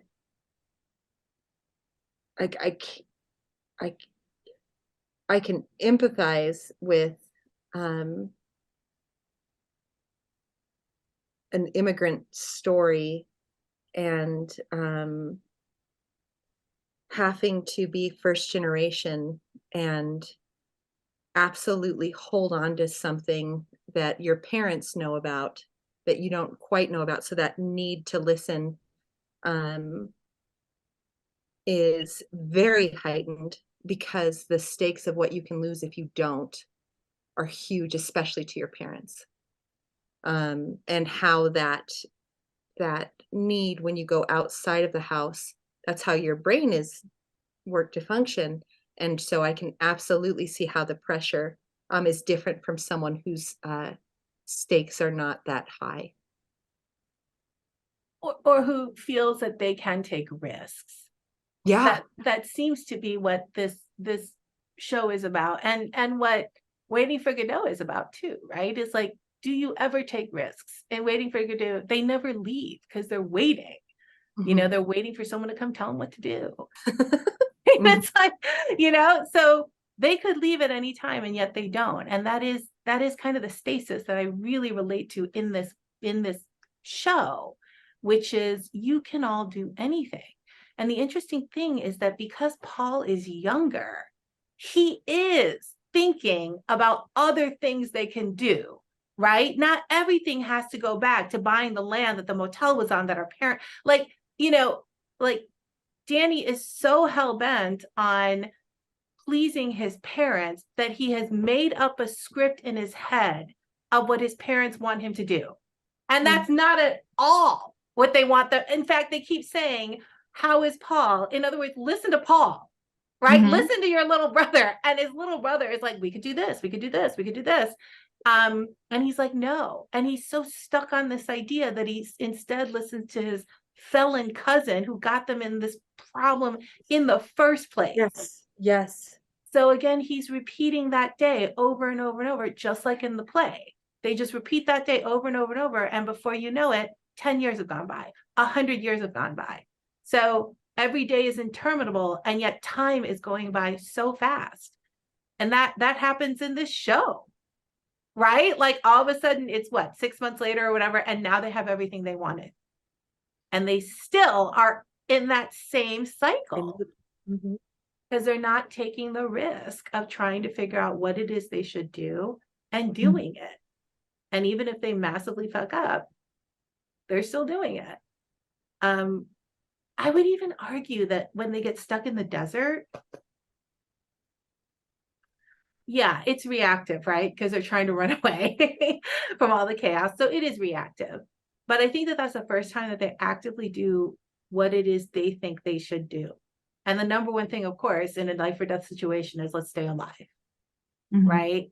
So it's almost like when they were stuck in that loop, they had the luxury of contemplating suicide day after day after day. And it's only when they actually are faced with dying that they make the conscious decision to live, right?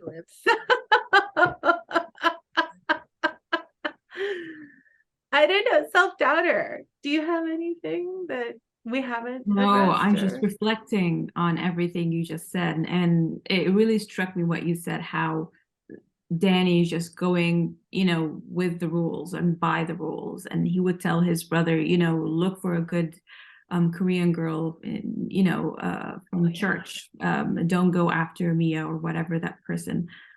So he is living by those rules inside of his head. um, I and think girlfriend, that white woman, Mia, was a girl that they made up, that Amy made up. Yeah. yeah, and yeah, I mean, that's the funny part. He does go out with a nice Asian girl in the end. Yeah, that's true. But she's not the right girl, apparently. That's right. Because she was the one who flipped his brother off.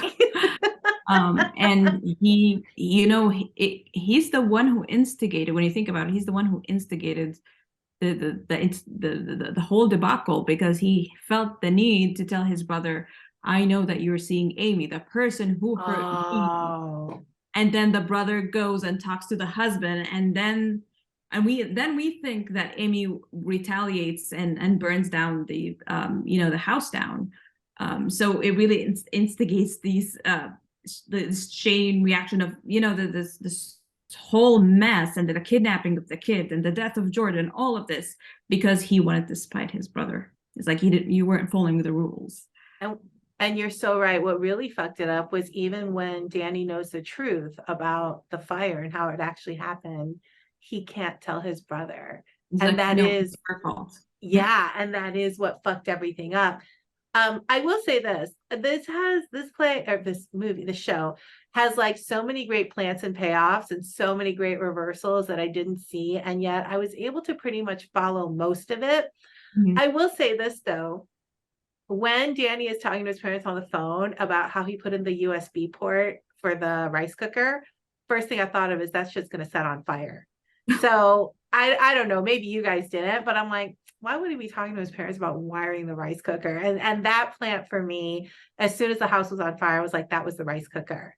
Did you guys think that, or did you really think it might have been Amy setting the house on fire? I thought it was Amy. You did. Okay, that's good. What did you think? I didn't. I like with the rice cooker and the wiring. I bought the reality that he is doing good for himself. Okay. He's on there. Like I rode that train. But when it burnt down, I was like, "There's no way she burnt that house down." Okay. Like, there's no. I didn't quite put together the rice cooker yet, but I was like, I think I even went to the pastor before I went to Yeah. and it was great to watch him go to the pastor next. Yeah. And it was a lovely reveal for me that it was himself, and I was like, oh, I should have seen that. Okay. Yeah. So you're just so smart. You're just so smart. I think it's just I'm very familiar with rice cookers, and I have had a couple like kind of not necessarily set on fire, but when I was living in Doha and Pakistan, I had 2 rice cookers that like shorted out the system. And so I was kind of like, oh, these things are a lot more powerful than I thought. So, but to me, I think it was more that conversation with his parents to me rang just a little odd. Like, why are you talking about USB ports with your parents? So it just kind of like stuck in my head. Like, it's one thing to say I have a rice cooker that sings Kesha or whatever it was, since you've been gone, which I loved, right? I have a rice cooker that sings like Kelly entire Clarkson. time, I thought that the idea why he was talking about the rice cooker is basically in my head. The showrunners are telling us he took the money. He used the money inside the rice cooker to build that house he's in right now. 100%. And he had to show off and say, I did all the wiring too, because he said, I'm gonna build you a house. Okay. And so that's how I saw it. And I that's got it. really the rice cooker. When he even wanted to give the rice cooker to the pastor. Yes. And I'm like, And he goes for the Kelly Clarkson one. I'm like, no, there's money in there. I'm And like, I'm oh, like, there's money inside. oh, wait, I guess there's not because he used it. Yeah. Yeah. That's that on-screen manifestation you love so much. It's like, Yeah, it's the objects. procrastinator. Objects, because like the character's not even on screen, and he's on screen, like Yep. because of all of the work The- done in that object. The impending threat of Isaac is in those rice cookers, in those empty rice cookers, and we know they're empty because he's handing one over to the pastor. That's that's the genius. I mean, the one thing we haven't really gone into, because there's so much to talk about with character, is honestly just all the stuff happening on screen, both structurally but also symbolically, like visually. Like there's so much going on that is deeply satisfying. It's like reading Martin McDonough plays. You're just so satisfied that everything is kind of clicking together. Which is why I think that moment with the fire kind of stood out, because it was the one thing that I was a little bit ahead of, but it doesn't sound like it was everybody. It just sounds like, for whatever reason, I don't know. But yeah, the plants and payoffs was just genius. And I don't know. I think I was able to keep up. I don't think there was anything where I was like, oh, I'm confused why that happened. Was there anything that was confusing for you guys? I can't tell, really.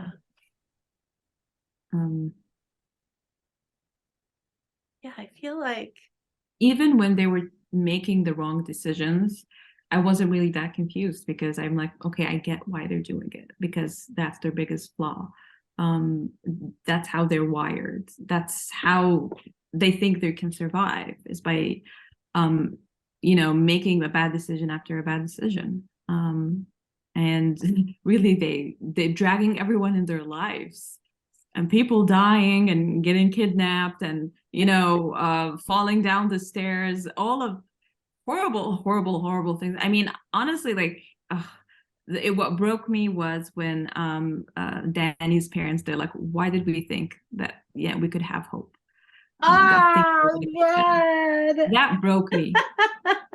That broke me. I'm like, no. Just drives to the airport. We got to get there. Like, oh, they wanted to go home.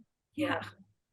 They were it's as if they feel like they're not supposed to be happy and to enjoy the American dream. And they just want to go home. They've made all these sacrifices. And they're just tired. They're like, it's worth it. It's not worth it. And what's so interesting is, like, I can't speak for the show, but with my parents, like, the whole reason they came here was really for me. It's like, they're not going to get anything by being out here. And they knew that, right? My father was going to own a small business, and that's as good as it was going to get for him. But I think they came here with the promise of, but that's okay, because our kids and her kids, they'll be all right. They'll lead a better life. And so the parents just kind of wanting to go home without their kids is kind of like, I mean, that's kind of a big deal, isn't it? Right? Like, it didn't work out. We sacrificed everything. We just want to go back to Korea where we feel like it's safe. And the kids cannot go back to Korea. It's like, you stay here. Yeah. And that was really, because it's obvious then that what Danny wants is for his parents to be there, because that's where himself. I mean, that's where he can find protection. Just like he found protection and community with his brother, even though his brother seems to want nothing to do with him. And then at the end, we realize why. Community in the church too. Same thing. That's right. He goes to the all Korean church. And oh my God, when he cries on the yes. Did you guys cry at that time? I cried too. I was like, I felt, because I felt him. He is so angry, and he's holding to this resentment, and he was finally, people singing and worshiping, and he finally felt this release. Like, I can, I can just let go, and he started. And he went on and fixed, the church. Sign. The sign. And the pastor's like, it's still a little crooked. Which was great, because it gives him the permission to steal. Yes. Right? Like, because like, the pastor's a douche racket. Yes. In that moment. And he stole his girlfriend. right? Yes. It's like, His wife, yeah. His Oh, wife, and his his girlfriend, wife yes. doesn't like that's it. what I Wife, yes. mean. Like, he stole Yeah. Danny's girlfriend and Mhm. now he's his wife. It's like, that's my woman, So Yeah. yeah, you're right. It's like, now he has permission. That's the emotional logic that allows him Yeah. to steal from him. But you're right. I think that he goes to that church, like, because he's looking again for home, for community, for his parents, and they brought him up in the Korean church. And so he's trying to embrace that. And in some ways, like, as I'm working through the same issue in the play, like, the Amy in my play represents in some ways, I think, most parents. It's like, I have decided as a Korean American girl to listen to you as my parent and not my actual parents. And I'm not going to find community at my Korean church. I think Danny's very different. I think he's very much like, I want to do what my parents say. And that includes going to church and find community in the church. But we also see him bullied by a bunch of white kids before his brother comes up. So he's like, I can't trust white people. They scare me. So I trust my brother to protect me just by sheer numbers. And then I trust the Korean church because we're all Korean. My cousin. And I trust my cousin, even though he's a felon, right? Like, so I think in Danny's case, he took the opposite route, which is the more Koreans I can surround myself with, the safer I'll be. And I do not trust white people, as opposed to Amy, who very much not only trusts, but relies on women like Jordan, right? Like, Jordan is who will protect her with money. And so she's the aspirational figure. I think that's the difference between those two and the way that they view community. Which again is funny because the church it winds up not being a place that protects them. But for a while, he kind of takes over, doesn't he? And then he makes the choice, to screw it over. Oh man, it was so annoying. Like, especially when everything was working out and there were like 3 more episodes. I'm like, holy shit, those two are gonna ruin it because they're crazy people and they're holding on to so much rage and they do not seek proper therapy, so they're gonna ruin it with their own hands. Oh my gosh. Go ahead, procrastinator. Just talking about objects again, like when everything's going well and you think that they can sort of reconcile. Asks where the bathroom is. She snarkily tells him, but like they're like burying the hatchet-ish. Yeah. And then he sits down on the steps and sees that tattoo and looks at it on his phone. Again, another object. And he puts those pieces together, and then it's just like, shit's on, bro. He ruined everything. Yeah, again. He could have said nothing, like they weren't still dating. Right. Yeah. And also, what was the point? Care? Like, what the fuck does he care? But it's that beef. It's that, he's not mad at that. It's everything else. And now he can take it out on that. And I think that's what beef is, right? And the first time I saw that picture, I never noticed the tattoo. It was only when Danny sees it and then they do the enhance, that like, and again, that's great filmmaking, right? Just close in on this thing. And so I missed it the first time. But when I saw that, I was like, oh no, it's all over. Cause it can be anybody's ass. But then I'm like, oh, and that's again, that's how reality shifts. That's what's so great about drama, is that it's just anybody's ass. So much so that it's like masturbating to it. And we know he's masturbating to. Yes. He knows about the tattoo that we don't know because he's been jacking off. Like, that's what I love about this art form, is like, who has knowledge when the audience and the character and how that plays together in order to let us go on a ride. It's just, I love it. Well, and so much is packed into that image, right? All we got to do is show an image. We don't have to talk. We don't have to have a monologue. We don't have to explain. No, it's just, he sees it. And at first I'm just like, he can't possibly just recognize her ass, like, because she was kind of like bending over, and I'm like, that can't be it. And then the tattoo thing just told us everything we needed to know. Just that one image, that one shot. And that's the genius of it. It's a shorthand. It's a very clever shorthand. Anything else? I just love it. Me too. Yeah. We should do that more. We should watch like a TV show or a movie, and For sure. I yeah, think so. But I think this was a good one to start with, because it this was, was, yes. and I And love that people we are kind of, going crazy over it, they because it's so are. binge watchable. It's Yep. very, yeah. It's There's a so, lot forward. it's so, it's just, it gets to that profound place that and stays there a long, like when they're in the desert, they're there for so long, and you're so ready for it. You're just like there with them. And many of us struggle with am I a good person, am I a bad person, like are struggling with some of the things that are going on in their lives, and to see them find redemption when they're unredeemable is just remarkable. It's just remarkable. Unredeemable for 9 whole episodes. And then that 10th Yes. episode. And I think the thing that really drew me to that 10th episode is it is very play-like. You know, it's 2 people Yes. and they can't leave. And I just thought the whole thing was such genius, because a lot of times if you try to put a play into a movie and it's still a play, it's very difficult to watch. You know, because movies and films, they can do all kinds of things that, so you don't need all that dialogue. And I think what happened was I felt like I was watching a play, but there wasn't a lot of dialogue. They still used those filmic tricks to make it interesting. But at the end of the day, they had the really tough job of externalizing all these deep, like basically summing up everything that happened in the first 9 episodes, and showing us why these people do what they did, and then essentially redeeming them. So it felt very theater-ish, which I personally liked, because they Yeah. pulled it One of, off. one of the setups that I love for that, to prepare us for that, is I don't know what episode it starts happening in. It's like 5, 6. How many are there's 10 episodes? I think so. Yeah. And Yeah. I don't know which episode it starts in, but we start getting that on that brown dirt.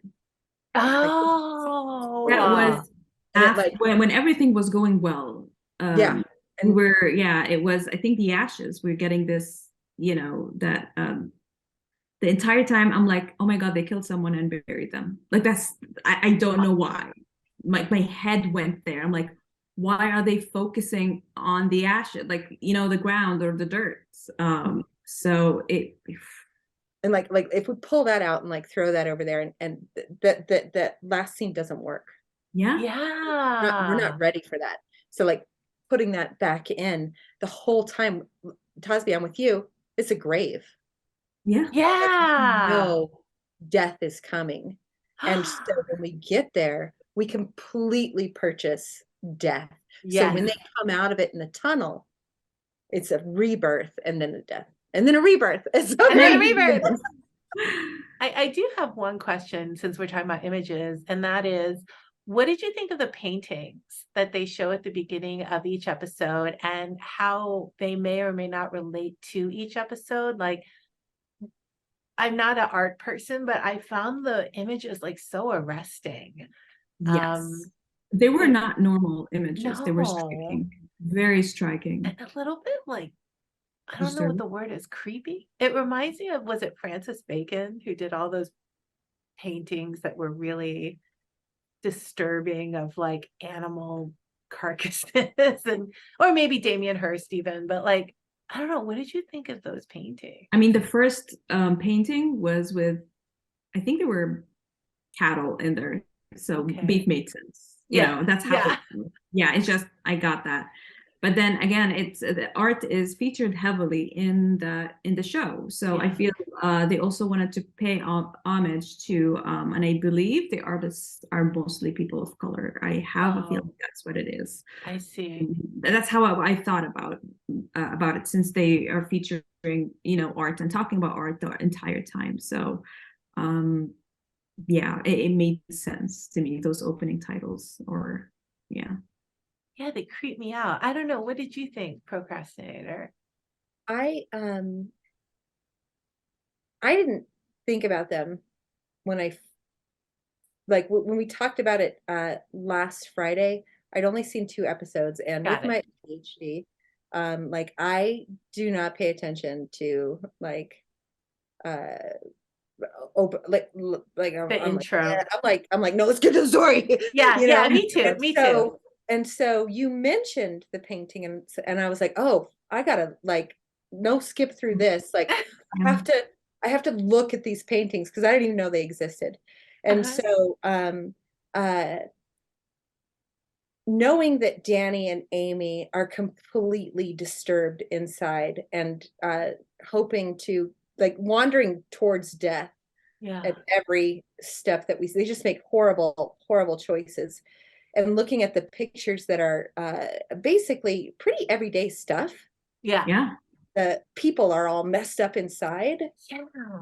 So I very much took them as the anxiety and stress of Danny and Amy, Good. all the way to the last one, which is that like a character, like in my mind, I'm not looking at it right now. This is just from space time, me remembering. Is like a character like bending over like this, and all of this blue like light like pulling out onto the floor. It's like a vomit of whatever that hellish stuff is on the inside. And so I saw like a catharsis Mhm. through that reversal of needing to almost back to your point, Sue, with Waiting for Godot. Mhm. These characters are all doing what they are being told to do and doing these things until they finally just let it out and are themselves. That's the kind of journey I went on. And something I read talked about how much vomit there was in that last episode, like the Skittles Yeah. vomit, like so much puke. Mhm. So I think you're exactly right. I think that has to be it. Yeah. You know, just the purging of all the lies and and I loved that like the Skittles made the vomit like multicolored. So fantastic. And I mean, like that, this is how well this thing is constructed. Like we could probably talk for this for like 10 hours. Like, Yeah. like that Skittle moment, like they're puking up Skittles, which relates back to Danny And the child. Yeah. becoming friends with Yeah. the little girl, Yeah. which relates back to her relationship with the little girl. The way that she could get her to do stuff was by bribing her with candy, which relates back to the little girl hiding candy inside her bed, which relates back to her when she was a little kid and she was hiding candy. And that's the Mhm. first time she sees the evil monster. Like And all of that stuff is just like connected. It's just And- amazing. the thing about children is the one person in Waiting for Godot who actually, I think, sees Godot is a boy, is a little boy. And so he knows enough to say that Godot has white hair, right? And I think the reasoning behind that is little children, that is the only time when you don't do what you're told. Instead, you're letting yourself do whatever the fuck you want. You are completely led by your ego or your id. There is no super ego stopping you. And so it seems that to your point, when talking about the little girl, she is constantly saying no. Whatever her mother tells her to do, she's like, no, fuck you. And even her father, when he's like, let's get in the car, she's like, no, no, no. The only time that she's not saying no is when they're at that summer house and they're leaving her the fuck alone. And I think she's drawing, or I can't remember now, but like every petting time that big dog. she's petting the dog and she's drawing, she's making art. And at first I'm like, God damn, what a brat. But then I'm just like, no, I think this is it. Like there is a certain age, we get to a certain age, and it probably starts in school maybe, but it might start sooner, where we are constantly resisting being told what to do. And then that becomes like like a bad thing to say about you. Why are you acting so immature? Why can't you do what you're told? Why are you being such a brat? Right? Like it gets this negative connotation. But it seems that in Beckett's play, it's like the boy who can actually see Godot, whatever Godot means, is the one who is young enough where perhaps he's not just being told what to do. And with the little girl, I feel it's kind of the same way. She represents what they should all be doing, which is making their own goddamn decisions. So I do think that the Skittles the reason they get puked out is because it becomes like a stick, you know, like you can either hit somebody and force them to do what you want, or you give them a carrot, right? And the carrot is the Skittles. So the Skittles kind of represent one of the tactics that are used to get people to do what they want them to do. The Which is the pellet. ultimate downfall, because the only reason she gets in Danny's car is because he has. Yeah. Yes. Yes. And Danny's like, No. Yeah. he can't go. She's inside the house. She's like, I don't want to go. I don't want to go. I don't want to go. And then she goes because of the candy. Right? Yep. Candy in the car. Yep. And all that It's- shit is so well set up and beautiful. It Yeah. is. It's so fucked up. But you're right. I wonder if we were to track that little girl, how many decisions she makes if she was allowed to do what it is she wanted to do, how much of the show would be just cut. Right? Like it would just seem like if you allow the little girl to lead with what it is she wants to do, maybe there wouldn't even be a show. The people fucking it up are the ones who are trying to, you know, get what they want. And what they want is to do what other people are telling them to do. To You make lives know? better for their little girls. Yeah. So crazy. All right, that was a really good discussion, you guys. Yes. We should do this more often. I love it. Thank you. So We'll much think fun. of a new show. Yes, absolutely. Absolutely. Good Bye. session. Thank you for being here. Thank you. Bye-bye.